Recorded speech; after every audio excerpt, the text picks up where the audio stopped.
Assalamualaikum warahmatullahi wabarakatuh. Perkenalkan, nama saya Adan dari Farisi dari 10 TKJ Telkom.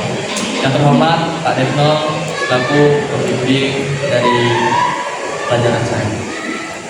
Saya akan menjelaskan materi saya yang berjudul peran makhluk hidup dalam menjaga keseimbangan lingkungan.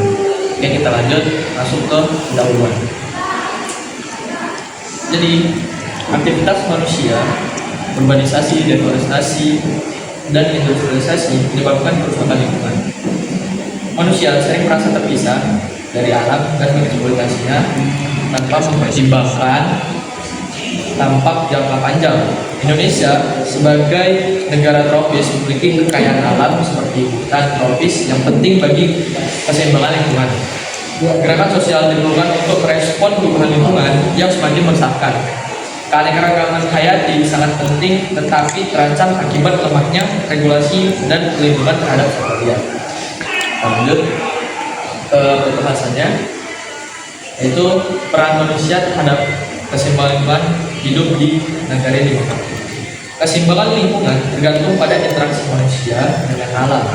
Nilai-nilai lokal dan kearifan masyarakat di negara yang mau menjaga ekosistem secara berkelanjutan. Manusia harus beradaptasi dengan perubahan alam demi menjaga stabilitas ekosistem.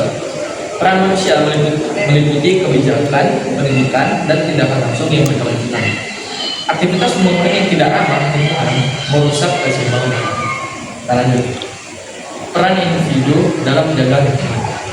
Tindakan sederhana seperti menghemat energi, membuang sampah, dan menanam pohon berpengaruh besar.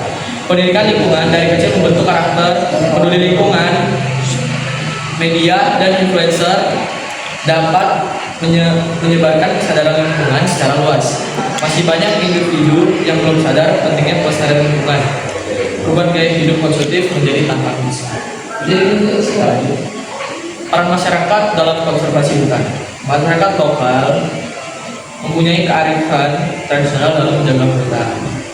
Kelompok sadar lingkungan berperan dalam edukasi dan pengawasan hutan. Pendidikan dan pelatihan diperlukan untuk meningkatkan kesadaran dan keterampilan masyarakat. Reboisasi dan pengelolaan hutan berbasis komunitas membantu konservasi dan kesejahteraan warga. Lanjutnya, gerakan sosial dalam perspektif struktural fungsional. Gerakan sosial adalah bagian dari sistem sosial yang menjadi stabilitas lingkungan. Keluarga, sekolah, organisasi sosial, dan media massa semua berperan dalam membentuk kesadaran lingkungan. Nilai budaya dan agama memperkuat motivasi moral dalam menjaga alam. Media sosial sangat efektif dalam menyebarkan informasi dan mobilisasi aksi kolektif. Organisasi lingkungan menjadi penggerak utama konservasi secara struktural. Lanjut, peran masyarakat terhadap konservasi hutan. Pengetahuan tradisional masyarakat lokal penting untuk konservasi hutan berkelanjutan. Pengelolaan hutan berbasis masyarakat atau CBFM. Oh ya, buat yang nggak tahu, CBFM itu apa? Jadi itu singkatan dari Community Based Forest Management. Jadi mereka itu yang mengedukasi masyarakat lokal yang tinggalnya di sekitaran hutan, itu membantu edukasi cara pengelolaan hutan seperti apa. Jadi seperti itu. Kita lanjut ya. Pengelolaan hutan berbasis masyarakat atau CBFM mendorong pelestarian sekaligus pemberdayaan ekonomi. Tantangannya kurangnya edukasi, tekanan ekonomi, dan konflik kebijakan. Solusinya pelatihan berkelanjutan, alternatif mata pencarian, dan pengakuan hak hukum masyarakat lokal. Masyarakat bisa menjadi pelapor aktivitas ilegal hutan dengan dukungan ekonomi. Kita masuk ke penutup kesimpulan. Jadi ada 5 kesimpulan yang saya ambil. Yang pertama, makhluk hidup saling berinteraksi menjaga keseimbangan ekosistem. Manusia, tumbuhan, dan hewan-hewan memiliki peran saling melengkapi dalam mempertahankan keberlanjutan lingkungan. Kedua, manusia sebagai aktor utama.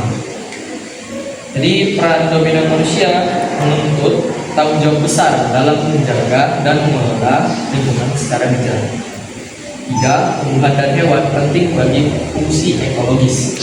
Tumbuhan menghasilkan oksigen, hewan menjaga rantai makanan dan penyebaran benih. 4. Peran masyarakat sangat penting.